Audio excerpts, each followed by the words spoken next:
যারা আজকে নির্যাতিত হয়েছে 16টি বছর, এরাই মূলত জানে কি কষ্টের ভেতর দিয়ে আমরা বড় হয়ে উঠেছি, এই দিনগুলো পার করেছি।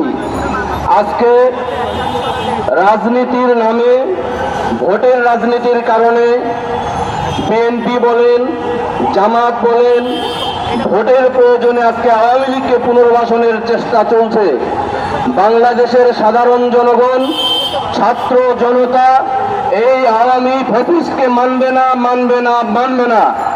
তাদেরকে বাংলাদেশে অবশ্যই নিষিদ্ধ করতে হবে, তাদেরকে অবশ্যই গণহত্যার বিচারের মুখোমুখি করতে হবে। যারা ফ্যাসিস্ট শেখ হাসিনাকে আজকে ইন্ডিয়ার বসে থেকে সেখান থেকে ষড়যন্ত্রের যে সুযোগ ইন্ডিয়া দিচ্ছে, আমরা বাংলাদেশের ছাত্র জনতা আমরা দীপ্ত কণ্ঠে ঘোষণা করছি, বাংলাদেশের জনগণের বিরুদ্ধে